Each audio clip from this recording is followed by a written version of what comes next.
Il a fait sa marque au ministère des Transports en élaborant la politique de transport maritime de A à Z.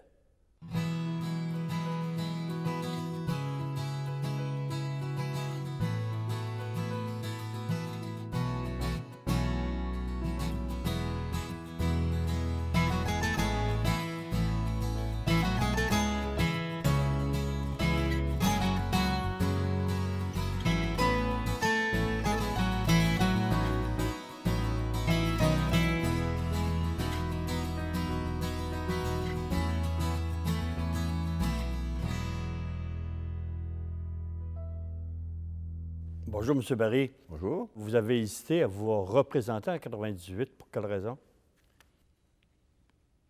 J'étais tanné. Hein? J'étais, comme on dit, j'avais fait le tour de mon jardin. Ben, puis comme je vous dis, le poste de ministre, j'avais plus d'attente, je ne croyais pas. Je me disais depuis le temps là, qu'il aurait eu la chance de...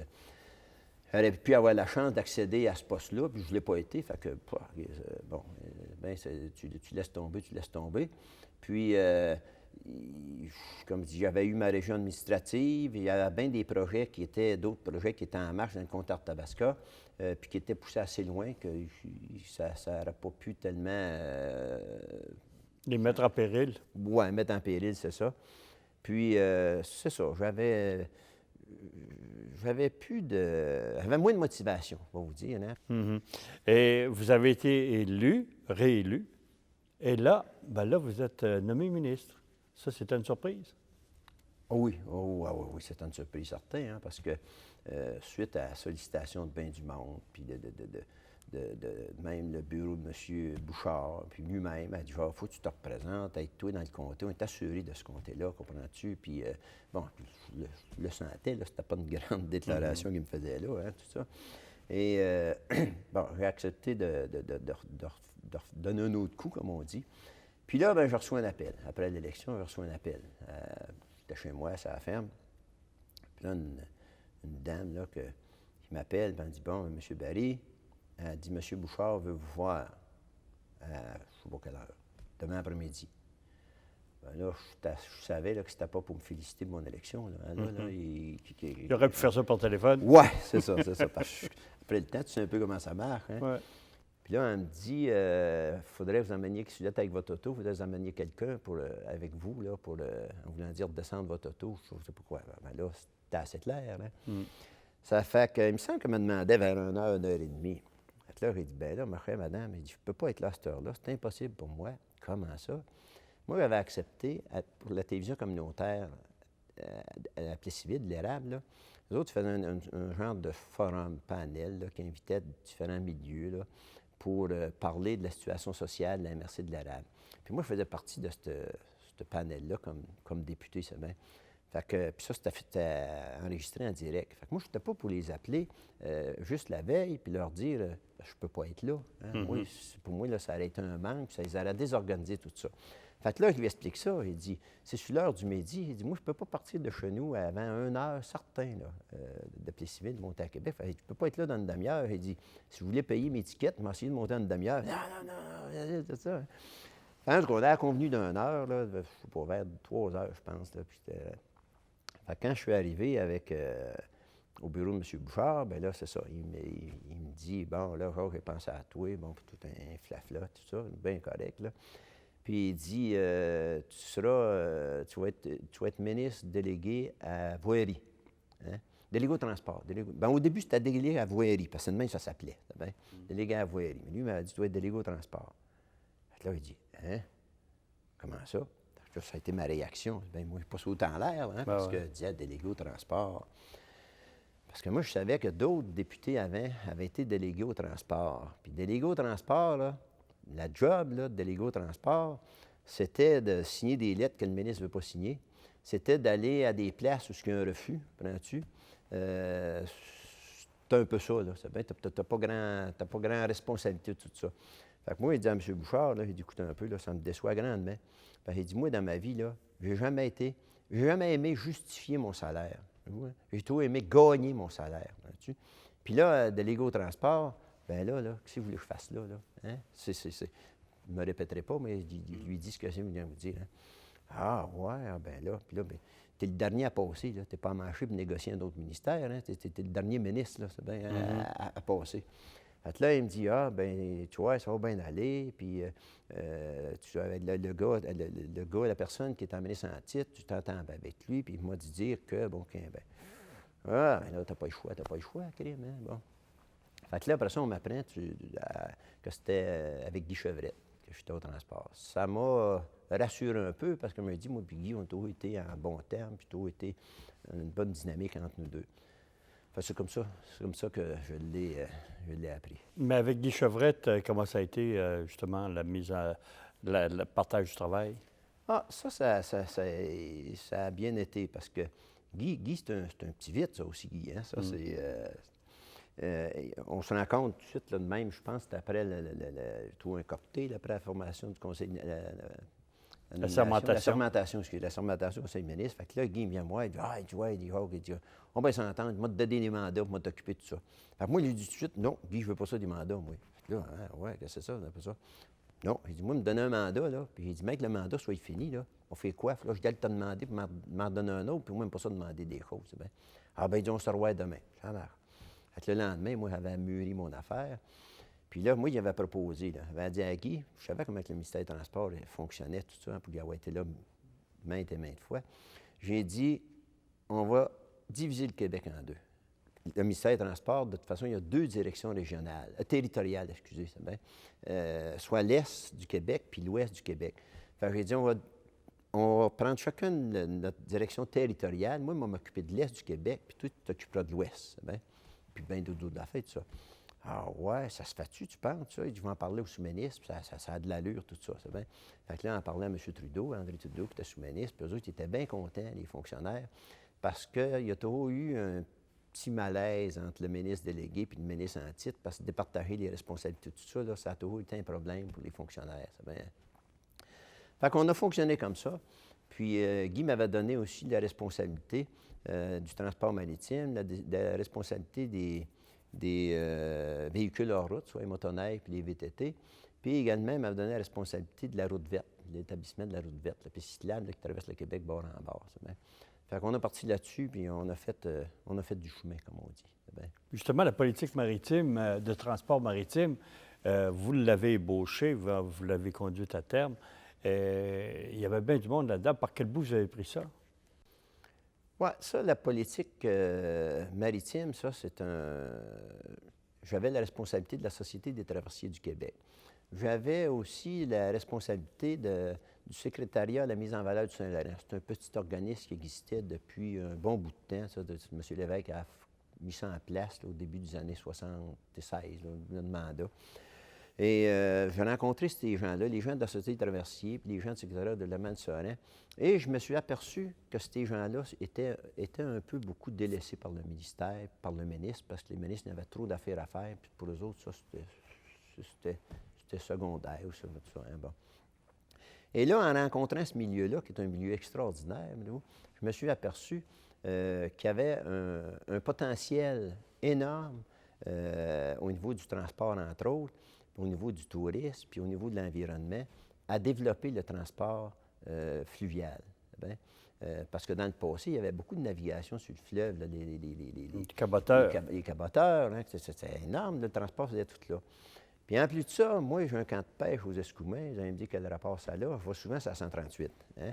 Puis quand je vois qu'à maintes reprises, tu vois descendre des camions de 2 charrettes de 2x4 ou de 2x6, puis des voyages de rythme, qui encombrent la 138, puis qui retardent la traversée à Tadoussac, puis que le monde chiale à tort ou à raison, qu'ils veulent avoir un pont parce que ça nuit à l'économie de la Côte-Nord, me disait, si c'était sur le fleuve, ça dégage la 138, ça fait de la place pour d'autres, puis bon, c'est un petit peu ça que je constatais au fur et à mesure des rencontres. J'allais dans les régions, et pour les régions, pour eux autres, là, où il y avait un port de mer, pour eux autres, là, je m'apercevais que c'était fondamental d'avoir un port pour leur économie, mais un port sous-utilisé où il n'y a pas de bateau qui arrête parce que le port est délabré. Donc là, j'avais parlé de ça avec Guy, j'ai dit, j'aimerais ça qu'on fasse une politique de transport maritime et fluvial. Fait que là, j'avais expliqué en gros les affaires. Fait que là, Guy m'avait dit, ça a l'allure rare. Il dit, ah ouais, là-dedans, m'a t'appuyer, c'est bien tout ça. Mais la machine, c'est pas facile. Puis eux autres sont habitués, hein, les fonctionnaires. Quand un ministre arrive, il a toujours des idées nouvelles, mais ils se disent, après 3 ou 4 mois, il va l'oublier, on va l'occuper à d'autres choses. Bon, mais moi, je n'ai pas lâché. Ben, hein. Fait que là, on a mis ça en place, le ministère, les fonctionnaires, une petite équipe, on a élaboré un ébauche de projet. Puis là, j'ai consulté le milieu maritime, qui au début me voyait arriver avec mes grands sabots parce qu'ils pensaient que j'allais réglementer le transport. Puis moi, je suis quasiment un anti-règlement. Fait qu'il dit, vous n'avez pas l'homme pour ça, là, hein? Mais on veut travailler avec vous autres pour développer ça. Puis tout pour question environnementale, parce que c'est avec le transport par bateau qui est le moins dommageable à l'environnement. Hein. De tous les modes de transport, c'est le mode de transport par bateau qui est le moins dommageable pour l'environnement. Donc, on a consulté tout le monde et cette politique a fait l'unanimité dans le milieu. Et je l'ai rendu public à la satisfaction de tout ce milieu qui s'était vu pour la première fois, parce que les gens me disaient, M. Barry, vous êtes le premier ministre qui s'intéresse au transport maritime. Jamais un ministre s'est intéressé à nous autres. Hein. Puis il y a tant à faire dans ce milieu-là. Mais est-ce que ça rapportait les dividendes que vous attendiez, puis même aujourd'hui? Ah oui, ah oui, ah oui. D'abord, ça a donné un élan extraordinaire à ce milieu-là, parce que dans la politique, là, il y avait des choses bien concrètes. D'ailleurs, on devait créer un réseau de ports régionaux, voyez-vous, et puis les mettre à niveau, ce qui veut dire le transport fluvial de là, 40, 50 ans avec les navettes, puis le transport d'aujourd'hui, c'est plus pareil. Hein? Donc, il faut que tu équipes ces quais-là de systèmes de manutention, hein? de vrac ou de je ne sais pas quoi, là, c'est bien selon le. Bon, pour en même temps, t'exclus pas les autres modes de transport, parce que le bateau, c'est limite, comme le train, c'est limite, voyez-vous. Hein? Puis, donc, c'est de l'intermodalité. Hein? Donc, où est-ce que le bateau ne peut pas aller, il faut que tu aies un équipement qui va être capable de transporter ça dans un train ou un camion pour livraison à destination. C'est bien. Donc, ce n'était pas contre les autres modes de transport. D'ailleurs, on avait tout travaillé ça avec les autres modes de transport. C'était pour rendre le secteur des transports encore plus rentable, si vous voulez, hein? Parce que si les gens ont le choix à faire le mode le plus économique, ils vont le prendre, puis tous les modes vont être impliqués pareil. Donc, il y avait ça mis en place aussi. Il y avait aussi beaucoup un manque de formation au niveau des marins ou des gens qui travaillent sur les bateaux. Il y a un manque flagrant parce que c'est un mode de transport pas connu. Bien, pas connu au niveau de la formation, tout ça. Donc, là, il y avait tout un programme politique avec le ministère de l'Éducation. Il y avait également, j'ai mis en place également une chaire de recherche en transport maritime qui fonctionne, là, qui est en opération. J'avais aussi des délégués ou des commissaires, comme vous voudrez, dans 4 villes à travers le monde pour vendre le Saint-Laurent. Parce que de nos jours encore, il y a une multitude de pays qui pensent que le Saint-Laurent est formé durant 6 mois durant l'année à cause des glaces. Et à ma grande satisfaction, je dois vous dire, quand il y a eu un changement de gouvernement, ils ont continué cette politique-là parce qu'ils ont trouvé que c'était une bonne politique d'abord, c'est une politique réelle, c'est une politique pour l'avenir du Québec qui a une importance capitale pour l'avenir du Québec. Transport aérien, en particulier pour desservir les régions, c'était à votre époque, ça. Qu'est-ce que vous avez apporté ou tenté d'apporter comme solution? Dans le transport aérien, ça, c'est plus compliqué, puis on n'a pas grand pouvoir là-dessus. Et c'est Guy Chevrette, d'abord, qui était ministre en titre, qui voulait déposer lui aussi une politique de transport aérien. Mais là, il est arrivé sur de cause. Guy a quitté le ministère, puis là, c'est M. Ménard qui a pris la relève. Puis M. Ménard m'a confié ça. Hein. Il dit, tu as fait la politique maritime, tu voudrais-tu faire une politique de transport aérien, tout ça. Bon. Je n'ai élaboré une, mais je n'étais pas satisfaite comme celle du transport maritime parce que je n'ai pas eu assez de temps pour la faire, puis c'est technique, c'est compliqué. Puis à cause de la déréglementation du transport aérien, hein, ça c'est une décision du gouvernement fédéral, avant ça, les transporteurs, pour avoir un circuit, ils avaient l'obligation de desservir une route ou un circuit payant, mais également compensé pour desservir une route qui n'était pas payante. Il n'y a pas de monde quand on parle payant. Donc là, tu n'as plus cette réglementation-là, tout ça. Fait que là, j'ai négocié avec un transporteur. Ça n'a pas fait l'affaire à bien du monde parce que il n'y avait pas un bon nom dans les régions. C'était avec Air Canada, hein, qui, eux, ce transporteur-là allait dans toutes les régions. C'était le seul en soi qui couvrait toutes les régions du Québec. Donc, on a négocié avec eux autres pour qu'ils prennent l'engagement, une entente de 3 ans, quand j'avais signé avec eux autres, qui desservent toutes les régions du Québec, payantes ou pas payantes. Là, il y avait un système qui a été mis en place aussi pour contrôler le coût des billets, pour pas que ça monte, là, puis, etc. Puis en même temps, nous, le gouvernement, on s'engageait. On s'engageait à tous les fonctionnaires, les élus qui voyagent par avion, qui voulaient se déplacer par avion, que là, à un prix équivalent, on favoriserait Air Canada. Je n'aime pas dire favoriser, là, parce qu'il ne faut pas se poser favoriser personne, mais en tout cas, on prioriserait Air Canada en compensation de ce que c'est qu'eux autres, l'évaluation que ça leur coûtait, la perte que ça leur coûtait pour desservir ces régions-là. Donc, on a annoncé ça, cette entente-là, à un sommet des régions qui avait tenu à Québec. Et il faut croire que l'entente avait été pas pire parce que c'est ce projet-là qui avait ressorti de plus de toute la meilleure entente qu'il y avait eu au sommet des régions. Ça a duré 3 ans. Les gens ont été satisfaits, je pense, de cette décision-là du gouvernement. Là, ça n'a pas été renouvelé. Puis là, on vit le même problème dans les régions là, parce qu'il y a des dessertes qui n'ont pas aucun service ou que ça coûte une fortune pour Parce que pas rentable. Parce que pas rentable, justement. M. Bouchard a démissionné au début des années 2000-2001.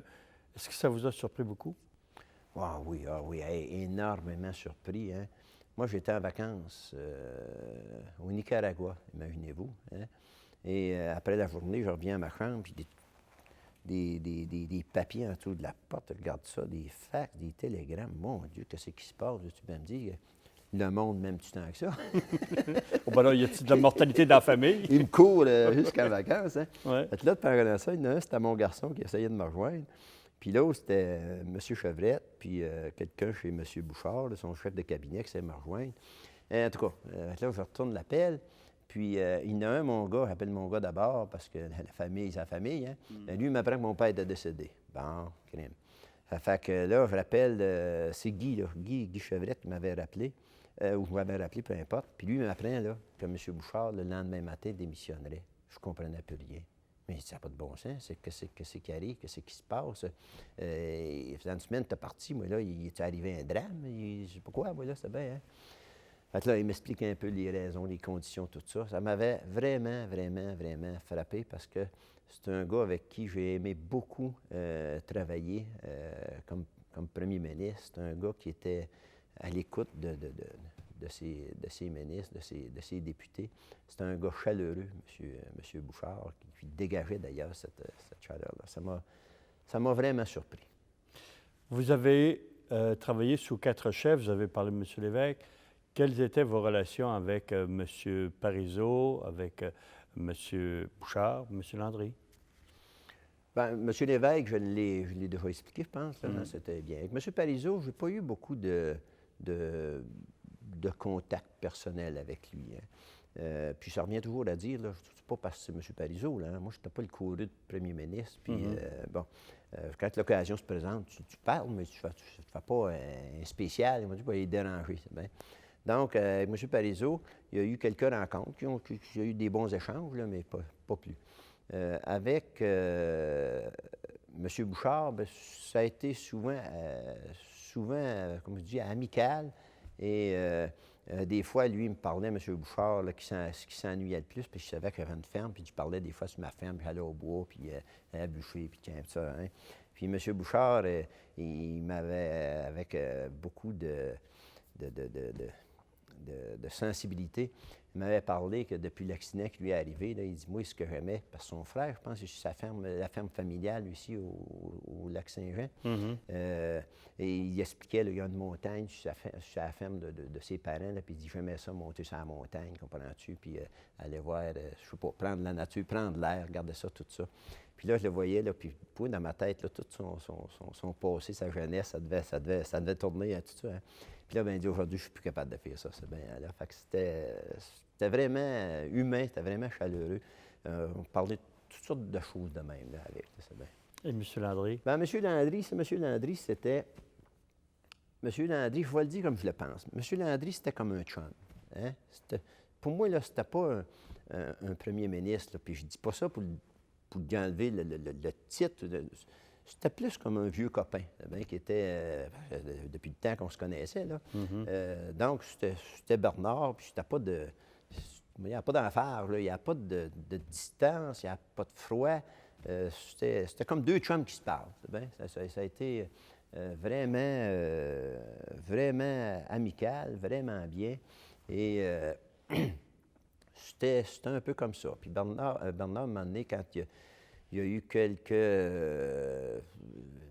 problèmes ou rumeurs qui sont concrétisées à l'effet qu'il y avait des, comme M. Chevrette, Brassard, entre autres, il avait démissionné, là. Bon, là, il avait été question que possiblement, il voulait ramener du sang neuf au niveau du cabinet, puis ceux qui ne souhaitaient pas se représenter, ils aimaient ça de savoir. Ça a été un petit bout moins drôle. Puis moi, j'avais dit à Bernard, ben écoute bien, si les autres décident de commun accord de laisser la place à d'autres pour la relève, tout ça, moi, je vais le faire, mais tu sais, moi, dans Tabasco, les gens, depuis le temps, qui n'ont pas eu de ministre, puis là, il y en a un, puis à l'occurrence, c'est moi, je te dis, hein. Je ne sais pas comment ils prendraient ça si moi, volontairement, je démissionnais comme ministre. Mais si tu décides de le faire, ben moi, je ne te ferai pas de crise là-dessus. Hein? Fait que là, Bernard, m'avait répondu même, Jacques, là, il dit, je sais comment c'est apprécié au transport, puis surtout au niveau maritime. Puis d'ailleurs, c'est lui, Bernard Landry, qui m'avait accordé le budget pour l'établissement de la route verte. Hein? Ça a été ma première demande comme ministre des Transports, c'était de demander ça à Bernard.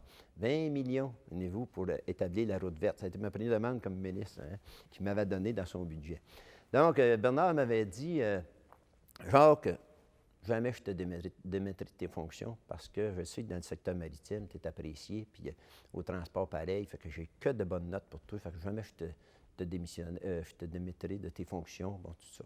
Fait que pour ça que je pense que j'ai résumé toutes les quatre, là, mais avec Bernard, c'est ça que je dis, c'était plus un chum qu'un premier ministre, si je peux dire. Là. Pourtant, vous n'êtes pas représenté en 2003. Est-ce que vous aviez vraiment décidé que c'était fini la politique? Oui, j'avais décidé que c'était fini. J'avais atteint le sommet, je peux dire, des fonctions que je me sentais capable d'atteindre. J'avais moins le goût. Hein? J'avais moins le goût de la politique. Puis pour faire de la politique, il faut que tu aies le goût. Parce que si tu n'as pas le goût, là, tu ne seras pas capable de desservir le monde comme tu es en mesure que tu dois desservir le monde. J'avais passé un peu partout. Puis pour moi là, il n'y avait plus de motivation. Il n'y a plus la même motivation. Il y a moins d'objectifs. Puis la souveraineté, bien là, je la voyais encore plus loin, tout ça. Dans l'ensemble de votre carrière politique, là, ça a été quoi les plus beaux moments? Plus belles réalisations? Les plus beaux moments, c'est évident que l'élection de 1976 et toutes les autres élections, pour moi, ça a été quelque chose d'important, de la confiance que les gens puissent m'accorder. Bien? Puis, y a-t-il de quoi de plus glorifiant, si je peux dire, pour une personne, de voir que les gens lui font confiance à cette personne-là. Donc ça, pour moi, ça a été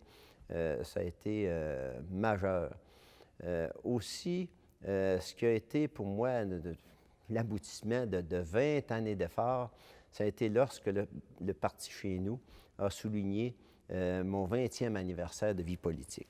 Puis, ils m'ont remis un livre, un document qui résume toute ma carrière politique, les 20 ans de carrière politique. Ah oui? Tout ce que j'ai fait en politique, mes bons coups, mes mauvais coups, les batailles que j'ai menées, ce que j'ai obtenu, ma vie personnelle, pas tout dans les détails, là, c'est vrai, mais ma vie personnelle, avec les relations avec mon personnel, vraiment, pour moi, là, c'est précieux.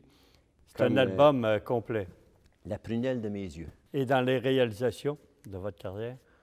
Bien, les réalisations, ils sont nombreuses, puis toutes les définir, ça prendrait pour moi un cahier comme ça, là. Hein?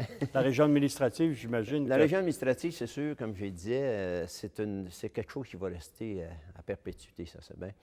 Puis les gens chez nous m'accordent le vocable du père de la génération, de la région administrative centre du Québec qu'on appelle. Et ça, c'est sûr que c'est majeur, c'est important pour moi. Mais il y en a tellement eu au niveau des logements. J'ai construit beaucoup de logements à prix réduit ou modique, je ne sais pas comment. L'établissement d'un CLSC chez nous, l'agrandissement du CHSLD, de l'hôpital, de la sauvegarde de la formation, le développement de la formation, l'assainissement des eaux. Puis quand on connaissait l'état de la rivière Nicolette, comprenez-vous, tous les rejets des villes, ça s'en allait au fond de la rivière. Puis à un moment donné, quand ça décollait du fond, là, les canards pouvaient marcher sur la rivière sans se mouiller les pieds, comprends-tu? Ça n'a pas de bon sens. Hein? Donc là, pour moi, ça a été majeur. Puis le gouvernement avait reconnu aussi le bassin de la rivière Nicolette dans la première phase d'assainissement des eaux. Fait que ça, pour moi, c'était majeur. Puis aussi, peut-être le dernier exemple, mais pour moi, ce qui est bien important, c'est que tout au long de ma carrière, j'ai resté le gars proche du monde. Bien, ça, pour moi, c'est important. J'ai toujours été reconnu comme ça, là, que les gens, ils disaient, bien, pour moi, 90 ils m'appelaient Jacques, ils ne m'appelaient pas M. Barry, M. le député m'appelait Jacques, hein? Et pour moi, c'était flatteur. Moi, j'aimais ça, là, c'est bien. Fait que ça, pour moi, c'est pas tellement une réalisation, mais ça fait partie de tout le temps que j'ai été en politique. Des bons moments. Des bons moments d'avoir resté ce que c'est que les gens m'ont connu en 1976. Bien entendu, à évoluer avec le temps, mais d'avoir resté quand même à grâce de moi-même. Et parmi vos déceptions, est-ce que celle de ne pas avoir été nommé ministre de l'Agriculture en est une importante? Non. Non.